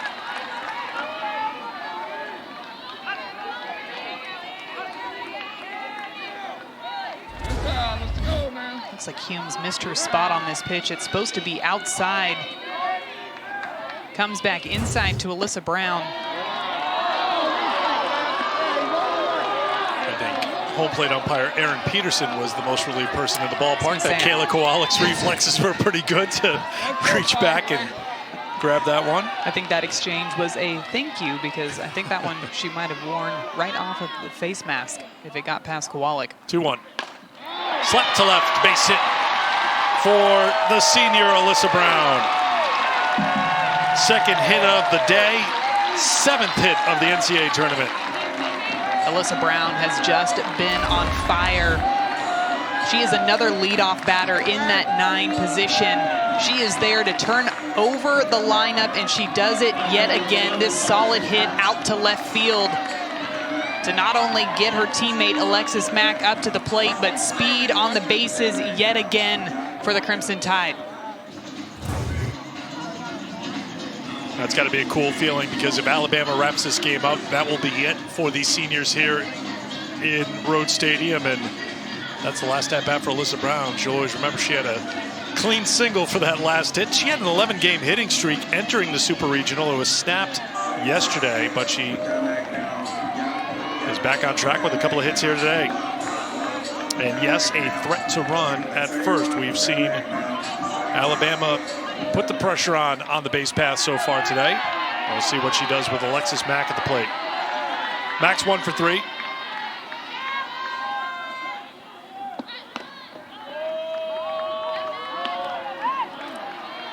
Crimson Tide for 3 for 3 today on stolen base attempts.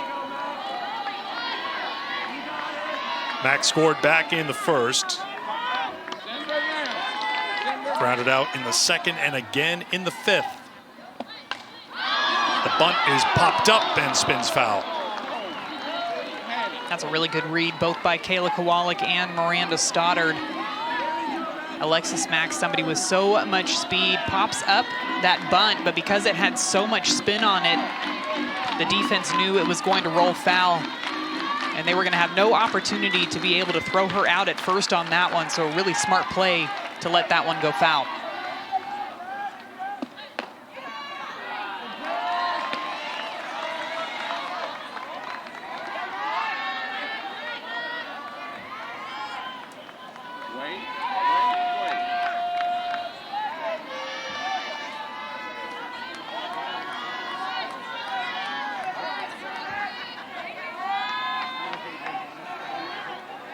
Humes ready with the 2-1.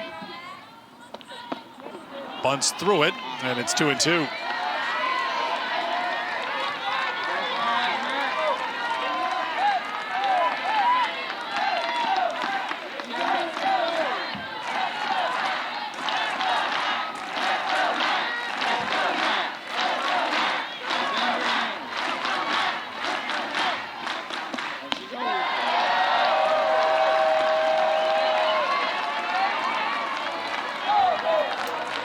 Full count to Mack. Let's see if they do anything with Brown at first on the pitch.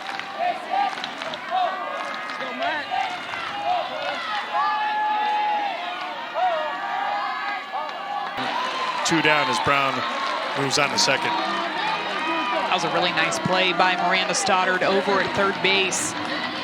The corners were playing in, anticipating the short game from Alexis Mack. A great backhand snag immediately comes up and shows off the good arm that she has over there to fire it across the field to get Alexis Mack out. A great quick reaction, and also a nice job by Autumn Humes to bring that ball in there and force Alexis Mack to put it in play. Ball one to Bailey Hemphill. Really good scene right here in Rhodes Stadium. The crowd as Hemphill was introduced, most of them got up on their feet, perhaps expecting that this could be her final at-bat here at Rhodes Stadium, barring the Kentucky comeback. You know, the one thing that Autumn Humes did to Alexis Mack as well, by making her put that ball in play, a solid play by Miranda Stoddard to get her out. It opens up first base. And if I'm Kentucky, again, I am not giving Bailey Hemphill anything to hit. I am keeping this thing well out of that strike zone. Ooh, maybe Bailey's a little surprised. She got one down the middle for strike one after walking 3 times already today in the first, third, and again in the 5th. I think Humes might have gotten away with one right there. Look at that location, inside thigh high. That's a pitch that we've seen Bailey Hemphill turn on so far this season. Left down. Popped it up. Kowalik calls for it. Now called off by the first baseman, Payton, and that will retire the side. Last chance here for Kentucky. They need 3, down 4-1 in the 7th. Time for our Capital One player of the game. It's the starter for Alabama, Lexi Kilfoyle. Kilfoyle has shown command of all of her pitches. Great movement, downward movement on that drop ball, but it's that off speed, pulling the string and keeping these Kentucky Wildcat hitters guessing all game long. She's got 6 strikeouts so far on the day, looking to close it out here.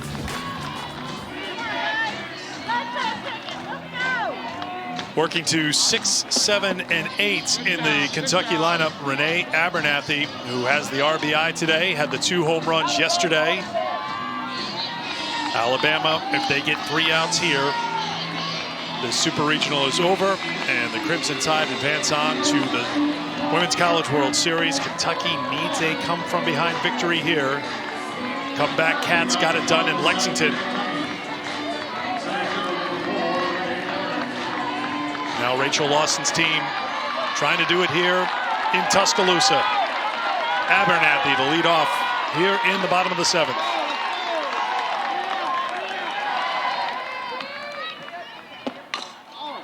Grounded to Morgan. High throw, but in time, 1 down on 1 pitch. We saw Abernathy be successful swinging early in the count yesterday against Montana Fouts, and she tries to do that again today against Lexi Kilfoyle. But this late downward movement, she hits it off of the end of the bat. A lot of spin on that ground ball. A good job by Maddie Morgan, making sure that one was securely in her glove before throwing it over to Kaylee Tao at first for the first out here in the bottom of the 7th. Autumn Humes takes strike 1. Humes grounded to the pitcher in the 2nd, grounded to short in the 4th.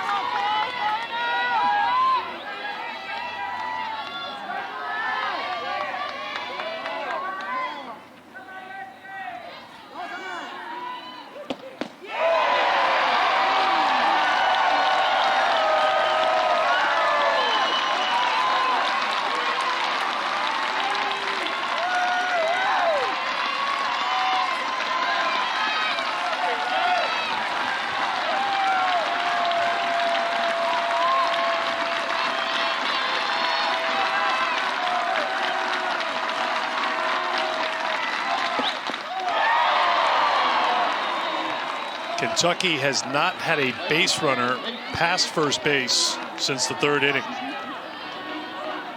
They had 2nd and 3rd with 2 down. And Kilfoyle got out of the jam by getting Koffel to pop out the 2nd. The only hit since then was a bunt single by Kayla Kowalik, the 100th hit this season for Kowalik. As Madison mentioned, Alabama pitchers, it's not just Montana Fouts, Lexi Kilfoyle as well, seem to get better as the game goes along. Another 0-2 to Humes. A good battle by Humes after falling behind 0-2. But Eric, I think the biggest difference maker for Lexi Kilfoyle out there in the circle has been the command of that off speed. That's not something that we've seen Kentucky go up there trying to hit early in counts, but Kilfoyle's been able to get ahead early by consistently throwing that pitch for a strike.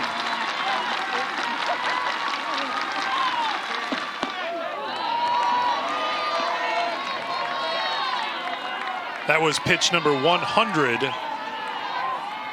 for Kilfoyle.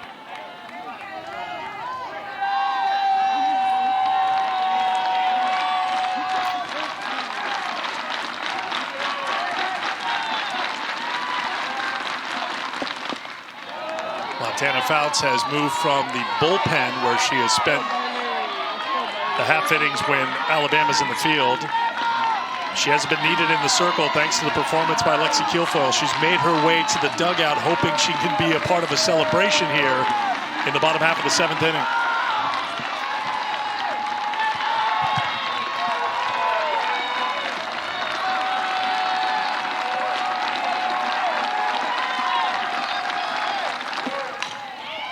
Humes to Clark. 2 down.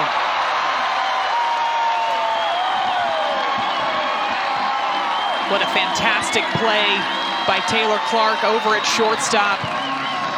The entire Alabama dugout was fired up after that one. Autumn Humes with a fantastic at-bat, fighting, gets a pitch that she can handle, hits it hard to Taylor Clark at short, who makes a great backhanded grab and firing it across the diamond to get her out for out number 2. Kilfoyle's fired up. Montana Fouts is fired up. This Alabama team knows they are 1 out closer to Oklahoma City.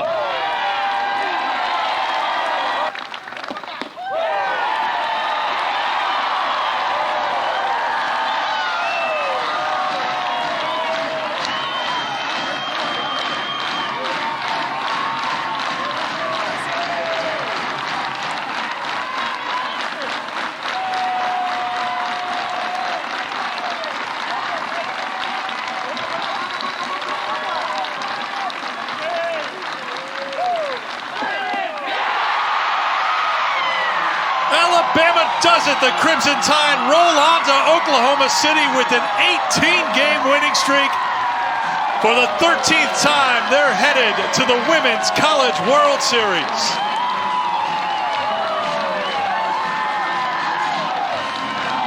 What an incredible moment for this Alabama Crimson Tide team that has had to deal with so much adversity. They've shown so much resilience this entire season long. To come out with a win on your home field to advance to the Women's College World Series in Kentucky. What an incredible season that they had as well. Fighting their way back from the loser's bracket in regionals, coming back, beating Notre Dame twice on Sunday to advance to Supers. But they come up just short to the Alabama Crimson Tide here at the Rhodes House. And it's Lexi Kilfoyle with the big strikeout. Bailey Hemphill throwing her hands up. She knows what a big deal it is to advance again to Oklahoma City, to give them an opportunity and a chance to win another national championship for the Alabama Crimson Tide. The seniors celebrate. Montana Fouts, a junior, out to celebrate with the senior class. She just needed to be a cheerleader today, and she was maybe the loudest cheerleader on the team. And for Kentucky, a young team, their seniors, including Autumn Humes,